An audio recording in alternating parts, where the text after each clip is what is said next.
ఈ నెల 20న Nalgonda, Khammam, Warangal graduation MLC ఉప ఎన్నిక ఓటింగ్ జరగనుంది. ఈ నేపథ్యంలో నల్గొండ ఎమ్మెల్సీ స్వతంత్ర అభ్యర్థి అయిన రాఘవేంద్రగౌడ్ మున్సిపల్ కేంద్రంలో ఇంటింటి ప్రచారం నిర్వహించారు. తనకు మొదటి ప్రాధాన్యత ఓటు వేసి గెలిపించాలని పట్టభద్రులను కోరారు. గత 3 ఏళ్లుగా పార్టీలకు అతీతంగా, రాజకీయాలకు అతీతంగా పనిచేస్తున్నానని అన్నారు. తనకు ఒకసారి అవకాశం ఇవ్వాలని కోరారు. ఇక చివరి శ్వాస వరకు పట్టభద్రుల సమస్యల ఎజెండాగా పనిచేస్తానని రాఘవేంద్రగౌడ్ స్పష్టం చేశారు.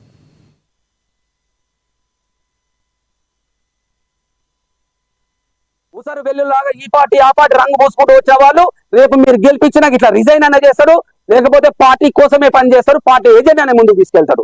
మరి ఎన్నిక దేనికోసం? మన సమస్యల పరిష్కారం కోసం. ఈ ఎన్నిక దేనికోసం? పట్టభద్రుల గొంతుకగా మారే ఒక నాయకుని పంపించడానికి కోసం. ఈ ఎన్నిక దేనికోసం? ప్రభుత్వమైన ప్రతిపక్షాలైనా కలుపుకుపోయి పట్టభద్రుల సమస్యల పరిష్కారం కోసం ఒక పని చేసే నాయకుని మనం తయారు చేసే ఎన్నిక. మరి ఆల్రెడీ పార్టీ ముసుగులో వచ్చే వాళ్ళు ఈ పనులు చేయగలుగుతారా?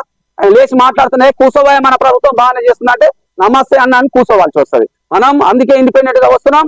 ఏ పార్టీల మద్దతు ఇస్తున్నా వద్దనుకున్నాం, మీ అందరి సపోర్ట్ తో ముందుకు వస్తా ఉన్నాం. కాబట్టి సీరియల్ నెంబర్ 20 వచ్చింది. దయచేసి మిత్రులారా, ప్రతి ఒక్కరు 20 నెంబర్ మీద మొదటి ప్రాధాన్యత ఓటు వేయండి. మీ అన్నగా, మీ తమ్మినిగా వస్తున్నా, మీ మధ్యలో ఒకరిగా ఉన్న, అంటే మీ మధ్యలో ఉన్న వ్యక్తిగా వస్తా ఉన్నా, ఆశీర్వదించండి. పట్టభద్రులారా, విఘ్నులైన పట్టభద్రులారా, మనం కొంతరట ఒక ఆయన అంటాడు, ఎగసెక్కగా ఏముందా పట్టభద్రులని 1000 ఇస్తా 2000 ఇస్తా అన్నారు. ఏ పోతు మనగాడు కొంత మనం తెలుసుకోవాలి.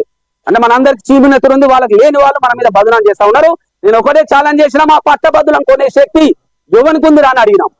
ఒక నినాదాన్ని కూడా తీసుకెళ్తా ఉన్నాం. ఆయన 500 ఇస్తే మనం ₹1 కలిపి 500 ఒకటి ఇద్దాం. ఆయన 1000 ఇస్తే 1000 కలిపి ₹1 ఇద్దాం. సమస్యలు ఎవరైతే పరిష్కరించలేదో